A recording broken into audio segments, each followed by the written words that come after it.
다음은 윤석열 검찰총장에 대한 이른바 별장 접대 의혹 보도 논란을 전해드리겠습니다. 법무부 과거사위원회와 대검찰청 진상조사단이 이 의혹을 처음 보도한 한겨레 20일 기사는 사실이 아니다. 이렇게 지난주에 그리고 또 오늘 오전에 지난 주말과 오늘 오전에 부인을 했습니다. 핵심 당사자인 건설업자 윤중천 씨도 변호인을 통해서 보도는 사실이 아니다. 이렇게 주장을 했습니다. 갈수록 미궁에 빠지고 있는 것 같은데 취재기자와 함께 자세하게 알아보겠습니다. 법조팀 최영지 기자 나왔습니다. 자, 최 기자, 오늘 결국 한겨레 신문에서 후속 보도를 냈어요. 이 어떤 내용인지 먼저 보고 갑시다. 네, 한겨레는 지난 11일 이후 오늘 다시 후속 보도를 냈는데요. 그 김학의 게이트 사건을 조사했던 대검찰청 산하 진상조사단이 그 조사를 끝내고 작성을 해서 법무부 과거사위에 보고했던 최종 보고서를 입수했다는 내용이 주요 내용이었습니다. 예.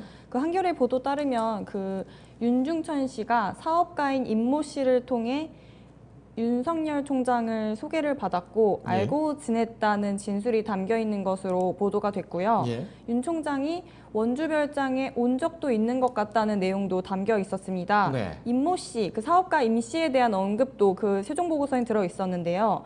임 씨에 대해서 검사 인맥이 좋아서 검사들을 많이 소개해줬다는 묘사까지도 작성이 돼 있었습니다. 예.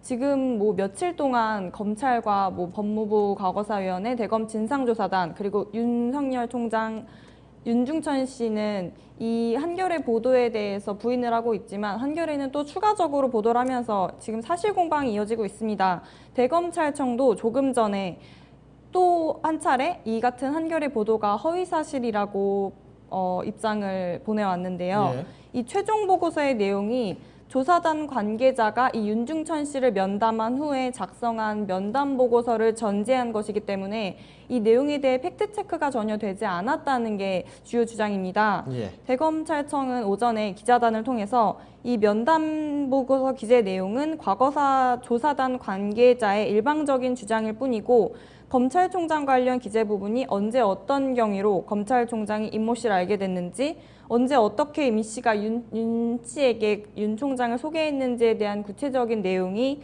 없고 전혀 추상적이고 막연한 내용이 불과하다는 내용이라면서 이제 허위사실임을 주장을 했고 악의적인 의도도 포함됐다고 얘기를 하고 있습니다. 알겠습니다. 지금까지 해서 오늘 나온 내용과 또 이 오늘 보도에 대해서 대검찰청의 반박, 네.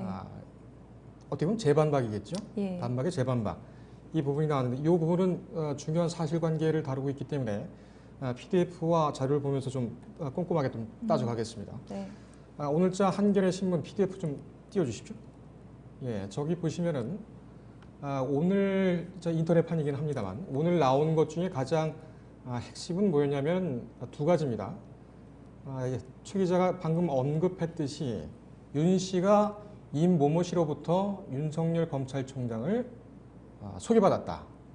그리고 이 내용이 그 진술 내용이 면담 보고서에 적혀 있다. 그리고 이것이 대검찰청 진상조사단과 법무부 검찰과거사위원회를 거쳐서 검찰 수사단까지 갔다. 자, 이렇게 되면은 일단은 면담 보고서가 있다는 거는 사실로 확인이 됐어요. 그죠? 네. 그리고 면담 보고서 안에 윤석열이라는 이름이 나왔다는 것도 맞지요. 네. 그러나 이것이 면담 보고서가 지금 과연 이 신빙성이 있는 것이냐, 그리고 그것이 이 조사할 만큼의 어떤 그런 객관적 가치가 있는 것이냐, 이런 부분에 대해서는 논란이 있습니다. 그리고 그 부분에 대해서는 오늘이죠. 오늘 그 뉴스 라디오 프로에 나와서 대검찰청 진상조사단의 그 김영희 팀장이 부인을 했고, 또 같은 날에 같은 시각에 김용민 법무부 검찰과거사위원회 위원이 또 나와서 또 사실이 아니다 이렇게 얘기를 했습니다. 예, 김용민 의원 같은 경우에는 뭐 이름이 당연히 언급될 수 있는데 그 이름을 언급한 것만으로 수사 권고를 할 수 없었다고도 밝혔습니다. 그러니까 지난 11일에 대구지검에서 국정감사가 있을 때 여완섭 당시 수사단장, 지금 대구지검장이죠. 대구지검장의 해명과 설명과 이 세 사람의 이름은 그 세 사람의 설명은 다 맞습니다. 다 맞자 들어가는데 네. 문제는 뭐냐면 한겨레에서 그 문건을 입수했다고 했거든요. 네. 최종 보고서입니까 그것이? 네, 최종 보고서라고 밝혔습니다. 했는데 최종 보고서는 당시에 누가 그 작성을 했습니까? 그 조사단에서 실명은 밝히지 않더라도 예, 조사단에서 윤 씨를 면담했던 조사단 관계자가 면담 이후에 작성한 것으로 알려졌습니다. 예. 근데 박준영 변호사, 그러니까는 지금 뭐 재심 이춘재 사건 진범에 대한 그 재심 사건을 지금 다루고 준비를 하고 있습니다만 진상조사단에서도 있었죠. 네, 그리고 지난번에 위원으로 활동했습니다. 예, 근데 김학의 사건에 투입돼서 조사를 하다가 중간에 뭐 나오긴 했습니다만 네. 박주정 변호사 얘기를 들어보면은 당시에 검사 2명과 검찰 수사관 1명 이렇게 3명이 갔는데 모두 다 윤석열이라는 이름이 나왔다라고는 또 얘기를 안 하더군요. 네, 한 명만 윤석열이라는 이름이 언급됐다고 얘기를 하고 네. 2명은 듣지 못했다 이렇게 얘기가 됐습니다. 네. 설마 뭐 나오지 않은 얘기를 썼을까 이런 얘기가 듭니다만 그렇다면 지금 나오는 상황에서는 검찰 대검찰청 진상조사단 그리고 법무부 과거사위원회 여기 모두 지금 상황과는 선을 긋고 있다는 얘기죠. 네, 맞습니다. 그러면은 이 얘기 소스는 어디에서 나왔을까요? 이미 뭐 이전부터 보도가 됐었지만 그 윤중천 씨와의 면담이 가장 핵심 내용이라고 볼 수가 있는데요. 예. 그 윤중천 씨의 면담은 이전에 계속 보도가 나왔었지만 윤중천 씨가 진술을 계속 거부하고 말을 잘하지 않으려고 해서 비공개로 면담을 겨우겨우 호텔에서 진행을 한 것으로 알려져 있습니다. 예. 녹취도 거부했기 때문에 녹취와 비공개를 전제하에 면담이 이루어졌는데 그 과정에서 어떤 내용이 있었는지는 그 조사를 진행한 조사단 관계자만이 아는 것이고 예. 그때 있었던 일을 이 보고서에 이 면담 보고서에 이제 기재를 한 것 같은데 그 부분에 대해서 팩트 체크는 이루어지지 않았다는 게 이제 다수 관계자들의 설명입니다. 예, 여기서 윤중천 씨도 변호인을 통해서 지난 주말에 입장을 표명을 했죠. 윤중천 씨가 뭐라고 했는지 한번 그래픽을 보겠습니다. 변호인을 통해서 얘기를 한 건데 본인은 뭐 모르겠다. 대략 이런 톤으로 해서 지금 주장을 하고 있죠. 처음에는 검찰총장을 알지 못하고 만난 적도 없다. 원주 별정에 온 적도 없다. 다이어리나 명함, 핸드폰에도 윤석열과 관련 것이 없다. 이렇게 됐고 또 그 수사단에서 조사를 받을 당시에도 접대했다는 내용과 이를 담은 보고서는 본 적이 없다. 또 수사단에서 윤석열을 아는지 여부에 대해서 물어본 적이 없고 따라서 윤석열을 모른다고 진술한 적도 없다. 근데 이 부분은 좀 이상하군요.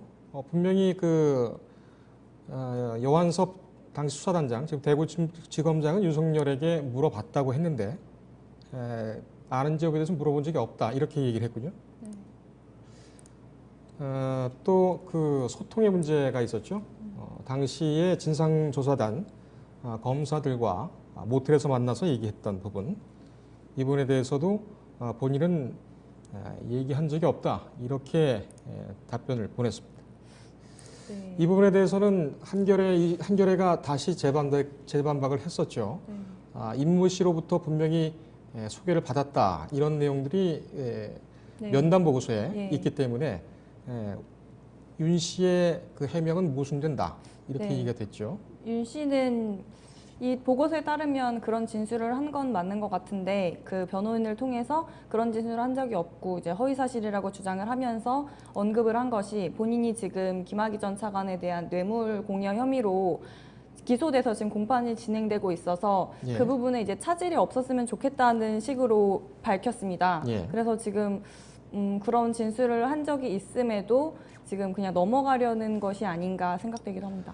최 기자는 그 김학의 사건을 재조사할 때 계속 밀착해서 취재를 했었죠. 네. 당시에 윤중천 씨가 뭐 계속 피해 다니다가 여러 채널을 만나서 인터뷰를 했어요. 네.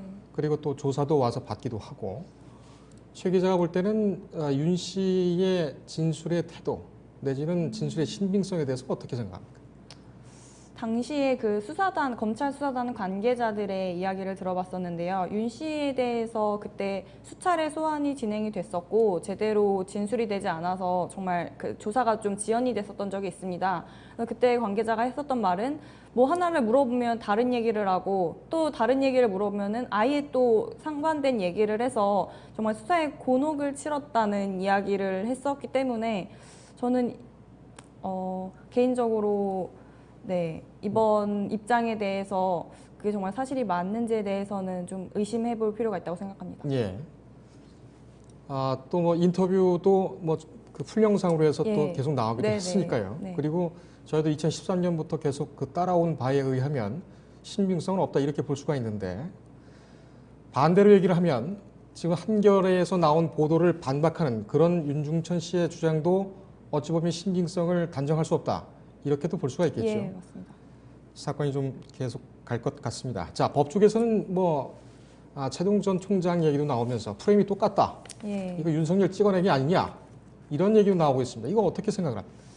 예, 뭐 법조계에서는 이번 사태, 이번 보도에 대해서 제2의 최동욱 사태라는 평이 나오고 있습니다. 일단 최동욱 전 검찰총장이 2013년 당시 국가정보원의 대선 개입 의혹을 수사하기 위해 특별수사팀을 구성을 했었고 이때 법무부와 갈등을 겪었습니다. 지금 약간 비슷한 분위기를 보였었는데요. 예. 이때도 이제 또 다른 언론사가 이 최동욱 전 총장에 대해서 혼외자 의혹을 보도를 했었고 당시 법무부 장관이었던 황교안 의원 같은 경우 이 최 전 총장에 대한 감찰을 지시해서 결국 최 전 총장을 사퇴하게 됩니다.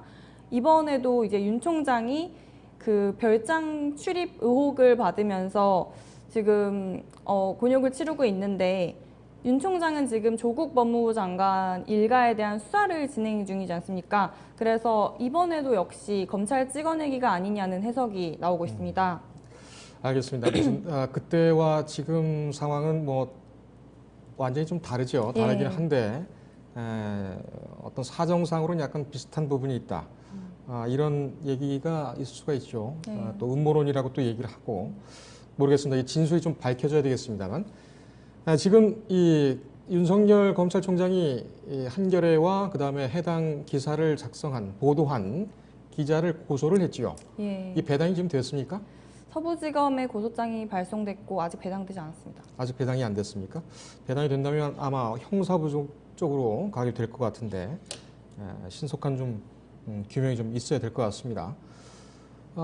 한겨레에서 후속 보도를 계속 한다고 하니 또 이 부분에 대해서는 어떤 증거들이 또 나오는지 주의 깊게 좀 봐주길 바랍니다. 네, 예, 수고했습니다. 네, 감사합니다.